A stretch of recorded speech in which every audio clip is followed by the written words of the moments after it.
പപ്പാ പച്ചക്കറി വണ്ടി. പച്ചക്കറിന്റെ വണ്ടിയല്ല, പച്ചക്കറിന്റെ വണ്ടിയാണ്. ഈ ചവിട്ടോട്ടിയാ മനുഷ്യൻ കൊല്ലേ. കച്ചവടത്തിന് നടക്കല്ലേ, അനോട് ചെയ്തെങ്ങനെ മുണ്ടിയാ മതിയോ? ആ വേണ്ട തടി കിട്ടിയാലും വലിയ കിട്ടില്ല. അല്ല എന്തൊക്കെയുണ്ട്? ആ അതെന്താ വില? അതെന്താ വില? ചക്കരക്കേങ്ങ എന്താ വില? ഇതിന്റെ കജ്ജിയാണേ. ആ അതെ കയ്യത്. ആ എന്നാ വൈക്കോ. ആ റീൽസിലുള്ള ഒച്ചടാൻ മറക്കണ്ട.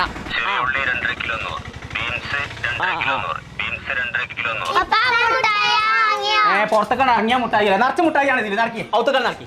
ഉത്സവം ഒരു മാസത്തിന് ഇനി പച്ചക്കറി വാങ്ങണ്ട. പൊന്നാര കുഞ്ഞാപ്പു അനക്കതൊക്കെ കൂടി നന്നാക്കാൻ പറ്റാന്നുണ്ടെങ്കിൽ കണ്ണി കണ്ട പോലെ ഫോൺ വാങ്ങി കൊടുത്തൊക്കെ ആ അമ്പാണ്ട് ചോദിച്ചു ഓരോ ഫോൺ ശരിയാക്കിക്കണോ. അതിനൊന്നും ഊരി കിട്ടാലല്ലേ തുമ്പൊന്നും കുറുക്കാൻ പറ്റുള്ളൂ. അടിക്കാം മറ്റൊക്കെ മര്യാദക്ക് അടിയിട്ടിട്ടുണ്ട്. പിന്നെ മനുഷ്യൻ ജീവിച്ചിരുന്നിട്ട് കാര്യമില്ല. പൊട്ടിച്ചു പൊട്ടിച്ചു ഞാനല്ല എന്താ ഫോൺ ശരിയായോ? ഞാനൊക്കെ ശരിയാക്കിയതാ മൂപ്പര് കേട്ടി.